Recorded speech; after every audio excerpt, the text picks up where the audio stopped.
Alors, chers camarades, peuple d'Afrique, peuple de Côte d'Ivoire, peuple du Tchad, peuple de l'Iptako Gourmand, mes chers frères et sœurs, soyez salués en vos rangs, grades et qualités. Vos rangs, grades et qualités, chers camarades, excusez-moi. Je vais vous demander ici de partager au maximum la vidéo, de la mettre partout à travers le monde entier. L'heure est grave. Quand je vous dis l'heure est grave, c'est que réellement, il y aura magne, chers camarades, peuple d'Afrique. Partagez au maximum ces vidéos. On va parler de Russie. On parle de la Russie et du Tchad. On va bien entendu parler de la Côte d'Ivoire. Ouais. Mais avant d'entrer dans le vif du sujet, je voudrais vous donner une information. Une très bonne information. L'information concerne la manifestation qui va avoir lieu. Chers camarades peu d'Afrique, tenez-vous bien. Le samedi 29 juin 2024, à partir de 13h00, de la place Trocadéro jusqu'à l'ambassade de Côte d'Ivoire. Je répète ici encore. Nous allons marcher le 29 juin 2023 sur l'ambassade de Côte d'Ivoire. Nous allons marcher sur l'ambassade de Côte d'Ivoire le 29 prochain. Est-ce que vous avez compris ça? Est-ce que vous avez compris, chers camarades d'Afrique? Retenez cette date, le 29 juin 2024, de place Trocadéro jusqu'à l'ambassade de Côte d'Ivoire. On va marcher sur l'ambassade. Voilà. Donc, quand j'ai dit ça, on va maintenant rentrer dans le vif du sujet. Camarades peuple d'Afrique, camarades peuple d'Afrique, l'heure est grave. L'heure est grave, l'heure est très grave. Alassane Dramane Ouattara est allé ramasser des jeunes, des mineurs,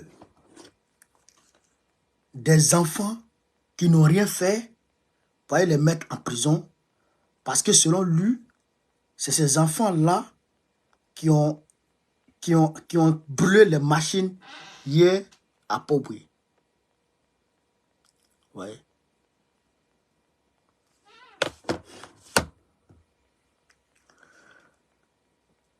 « 23 jeunes, 23 enfants qui ont été interpellés, 23. Pobri, interpellation suite aux actes de vandalisme. Quel vandalisme? C'est pas vandalisme. Pas mentir ici. Maudit.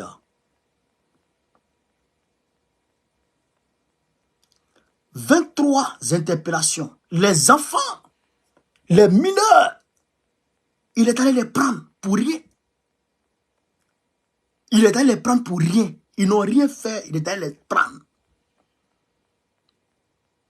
Dramane Ouattara est allé prendre les enfants là, pour aller les mettre en prison. Parce que selon lui, ils ont cassé, ils ont comment dirais-je, ils ont brûlé les machines, ils ont brûlé les véhicules de police. Ils se sont opposés à la démolition de leur quartier. Il est allé les prendre. Vous pouvez les mettre en prison. Il est allé les prendre pour les mettre en prison. Camarades peu d'Afrique, voilà ce que Dramane Ouattara est en train de faire aujourd'hui dans notre pays.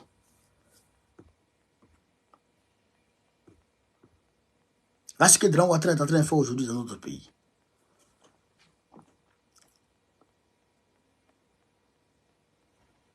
On dit, Isaac Sarré, le 29, on est calé.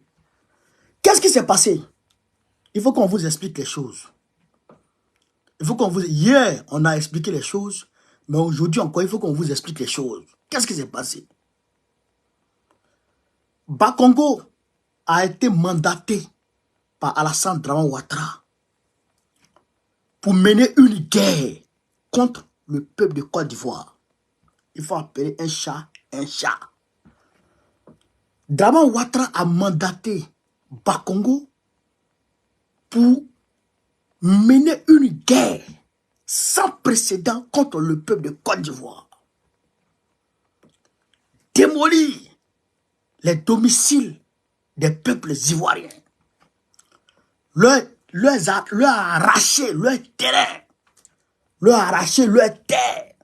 Les exproprier pour vendre ça aux Blancs, pour vendre ça aux Marocains, pour vendre ça aux Libanais, pour vendre ça aux Français, pour vendre ça aux étrangers. Je rappelle que le quartier dont on parle, l'abattoir a été rénové. L'abattoir a été rénové à 17 milliards de francs CFA en 2019. 17 milliards de francs CFA en 2019. 5 ans plus tard, il veut casser ce même abattoir-là, pour vendre ça aux Blancs. Chers camarades, le peuple du Côte d'Ivoire a dit non, qu'il n'est pas d'accord avec ça.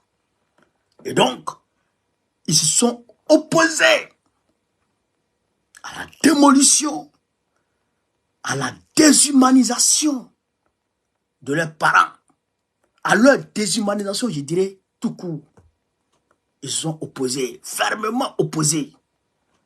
Ils ont pris des cailloux, ils ont pris des pierres, ils ont pris des lance-pierres.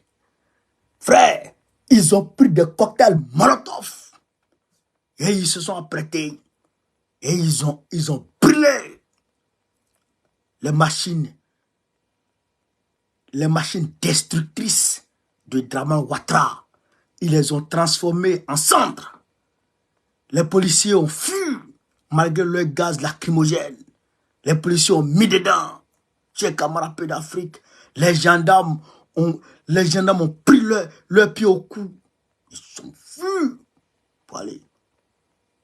Donc, à cause de ça, comme ils ont gagné hier, Dramane Ouattara a envoyé un dispositif aujourd'hui pour aller prendre les enfants dans leur maison, dans leur chambre pendant qu'ils dormaient. Frère, pendant qu'ils dormaient, et les enfants ont été pris. Mais est-ce qu'il y a certains même parmi ces enfants-là qui n'étaient même pas sur les lieux? Des enfants de 10 ans. Des enfants de 10 ans. Des enfants de 12 ans. Des enfants de 13 ans. Vous battez les prendre. Mais je dis ici, même s'ils prennent ceux-là, mais il y a encore des jeunes à Port-Bouillet. Il y a encore des hommes, des femmes à Port-Bouillet, à l'abattoir. Je leur demande de se mobiliser comme un seul homme.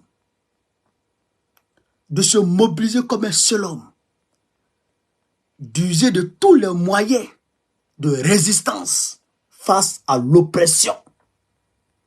Je répète ici, je demande à la population de l'abattoir, à la population de Port-Bouillet, à la population de frères d'Abidjan et de la Côte d'Ivoire, de se préparer, de s'apprêter, d'utiliser tous les moyens de résistance à leur position pour parer contre ce que j'appelle ici, chers camarades peu d'Afrique, la guerre de Dramane Ouattara contre eux. Parce que c'est une guerre. Venir démolir les maisons des gens, sans leur donner, sans leur montrer où dormir, sans leur montrer où manger, où se laver et tout.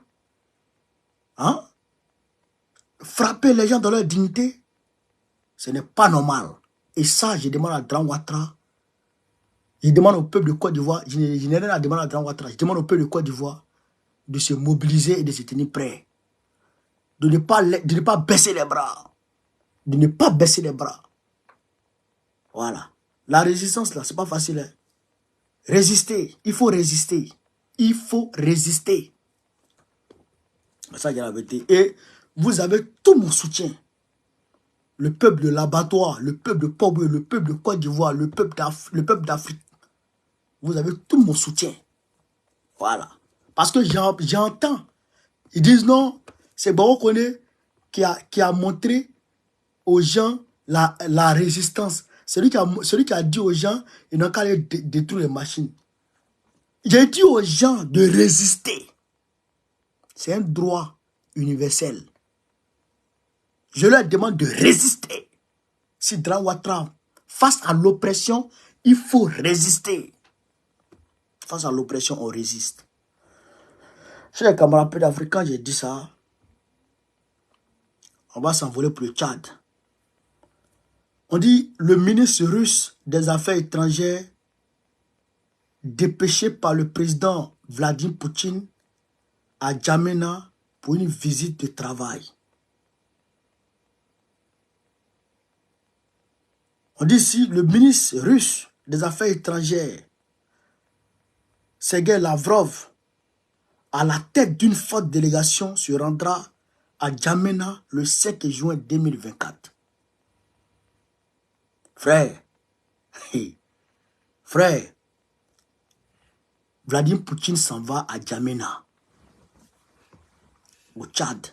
Il va envoyer Sergei Lavrov au Tchad. Après le Tchad, je pense qu'il doit partir au Congo, Brazzaville. Camarades, c'est gâté, hein. C'est gâté, hein. J'avais dit que il y avait,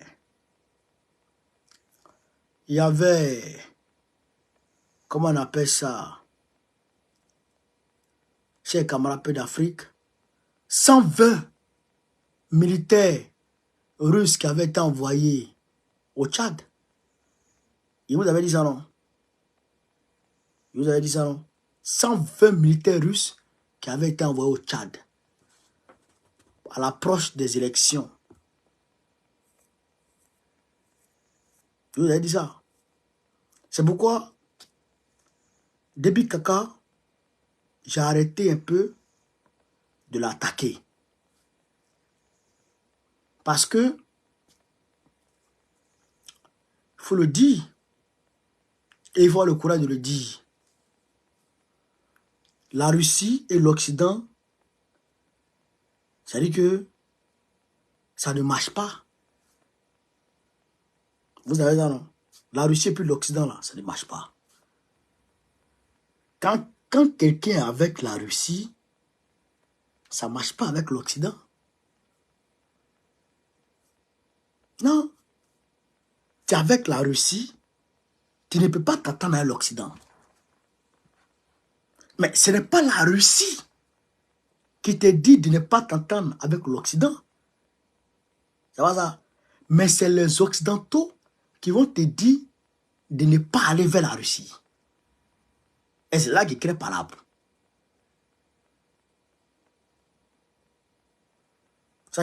On dit les généraux de Draman ont tué un jeune aujourd'hui à Port-Bouillet. Ah, c'est quand ils l'ont tué? Il faut bien donner ton information là. Vous comprenez ça? C'est comme un peu d'Afrique. Vous comprenez? Ça ne peut pas marcher. Mais je voudrais ici rentrer avec vous dans l'actualité internationale. Très important. Je vais dire 2 mots sur la question du Sénégal avec Bassirou Diomaye Faye. Il y a 2 mots dessus avant de rentrer dans l'actualité internationale. Vous savez, moi je voudrais vous dire ici une chose. Vous qui me suivez depuis longtemps, vous savez qui est sûr. Voilà. Mais je vais vous dire une chose. Moi, aujourd'hui, où je vous parle là, je soutiens à 100% Bassirou Diomaye Faye.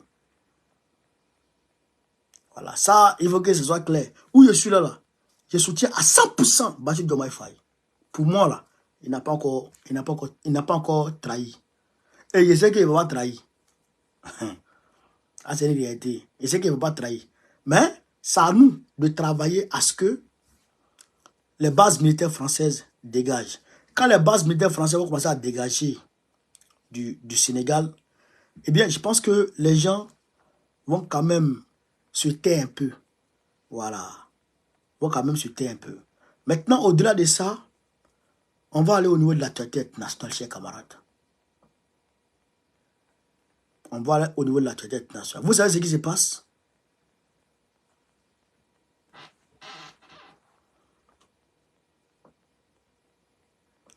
Vous savez ce qui se passe au Sénégal? Ah, j'ai dit au Sénégal encore. Vous savez ce qui se passe au niveau de l'actualité internationale? Eh bien, la Russie est attaquée. Deux attaques ukrainiennes à l'aide de drones russes. Excusez-moi, hein, à l'aide de drones, comment on appelle ça, anglais, de drones britanniques, c'est ça, non? Voilà, de drones britanniques. L'Ukraine a utilisé 2 drones britanniques R3 pour attaquer la Russie à 2 niveaux. Le premier niveau, 600 km du front. 600 km du front. Deuxième frappe, 1800 km du front. Donc, ça veut dire qu'en profondeur de la Russie, ça veut dire que l'Ukraine a attaqué la Russie avec les drones britanniques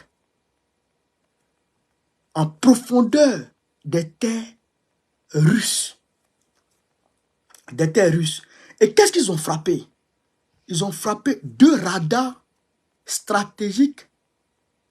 2 radars stratégiques de détection de missiles balistiques intercontinentaux. 2 radars de détection de missiles balistiques intercontinentaux. Est-ce qu'ils ont frappé en territoire russe? Alors que Poutine avait mis en garde les Occidentaux contre ce genre d'attaque, qu'est-ce qu'il a dit? Poutine a dit qu'en réalité, on ne peut pas mener des attaques en profondeur sans soutien logistique. Sans soutien logistique, sans utiliser les satellites. Vous comprenez ça? Sans utiliser les satellites ou les avions de reconnaissance. Alors qu'aujourd'hui, l'Ukraine n'a pas d'avion de reconnaissance. L'Ukraine n'a pas d'avion de reconnaissance. Je me demande même si l'Ukraine a des satellites. Maintenant, comment l'Ukraine arrive à frapper avec précision ces infrastructures de la Russie? Donc, il faut dire que c'est avec l'appui de l'OTAN que l'Ukraine a pu frapper ces 2 cibles en Russie. Donc, Poutine avait dit que ceux dont leurs armes seront utilisées pour frapper le territoire russe, c'est eux qui auraient donné la technologie à l'Ukraine de frapper. Et d'ailleurs, il a dit que souvent même les Occidentaux peuvent frapper le territoire russe sans même nécessairement passer par l'Ukraine, sans même que les Ukrainiens ne soient au courant des frappes. Donc, il dit, de ce point de vue, que c'est l'OTAN qui s'apprête à faire la guerre contre lui. Donc, c'est ouvertement. Donc, ce qui revient à dire que les deux frappes avec les drones britanniques là, ça revient à dire que c'est les Britanniques eux-mêmes qui ont frappé le territoire russe avec ces drones. Donc, Poutine a dit qu'il va mener, il va riposter. Hier, Dmitry Medvedev, qui est chargé de la sécurité, a dit que la Russie va apporter des ripostes, on va dire, nucléairement, avec des moyens nucléaires. Donc, ce qui revient à dire que la Russie va frapper avec des moyens nucléaires. Pourquoi la Russie va frapper avec des moyens nucléaires? Parce qu'en réalité, dans la législation russe, concernant l'utilisation des armes nucléaires, il est dit ceci. Les infrastructures russes qui constituent le bouclier nucléaire de la Russie, lorsque ces infrastructures-là sont frappées par quelqu'un, cela veut dire que la personne est en train d'anéantir le dispositif, comment on appelle, le dispositif anti-balistique de la Russie. Vous comprenez? C'est qu'il est en train d'anéantir, on va dire, ou de diminuer, ou stratégiquement d'affaiblir la défense du territoire russe. Donc, à partir de ce moment-là, la Russie peut riposter avec des moyens nucléaires. Donc, ça là, ces frappes-là, rentrent pile poil dans ce cadre.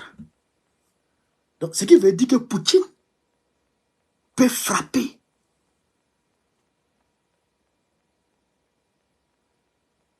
Ce qui veut dire que Poutine peut frapper. C'est le 28 là, qu'il y a eu la deuxième frappe.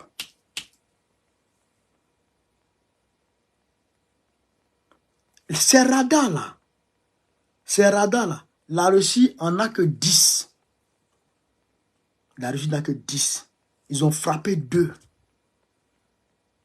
Mais moi, je mets mon guetteur pour regarder. Tu dis que tu n'as pas m'attaquer. Je mets mon guetteur pour regarder si tu as m'attaquer. Et tu viens me sabre dans les yeux de mon guetteur. Mais c'est que tu veux m'attaquer. C'est que tu veux m'attaquer. Donc la Russie va très rapidement riposter contre ça. La Russie va très rapidement riposter contre ça. Donc c'est ce qui est dangereux. Donc aujourd'hui, alors que vous savez que la France a autorisé l'Ukraine de frapper avec ses armes à longue portée sur le territoire russe. Avant, la ligne rouge, c'était qu'on n'autorise pas l'Ukraine à frapper dans le territoire russe. Mais maintenant, la France a autorisé l'Ukraine à frapper sur le territoire russe. L'Allemagne a autorisé l'Ukraine à frapper sur le territoire russe avec ses armes. Les États-Unis ont autorisé l'Ukraine à frapper sur le territoire russe avec leurs armes. Alors que la Russie a dit, l'Ukraine ne peut pas avoir les moyens de frapper lui son territoire. Ceux qui donnent les armes là, c'est eux qui ont les moyens de frapper. Alors qu'ils peuvent rester chez eux et puis te recommander automatiquement les armes pour frapper le territoire russe. Donc ce qu'il a dit, que les frappes qui vont arriver sur le territoire russe ne seraient pas des frappes ukrainiennes, mais des frappes otaniennes. Donc ce sera l'OTAN qui sera en train d'attaquer maintenant la Russie. Donc la Russie va riposter contre l'OTAN. C'est pas la guerre nucléaire qu'on est en train de voir là.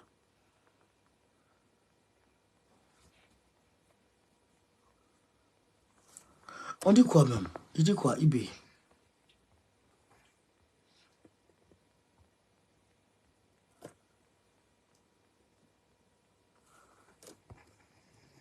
Il dit quoi? On dit ça à Koumassi. La gendarmerie a tué quelqu'un. Vous comprenez, chers camarades? On dit à Koumassi, la gendarmerie de Draon a tué un jeune. C'est compliqué. Vous comprenez, chers camarades d'Afrique? Mais l'heure est grave. L'heure est très très grave. Yoroman. Il faut que les êtres humains et les êtres vivants et les citoyens occidentaux se réveillent dès maintenant pour dire qu'ils ne sont pas d'accord.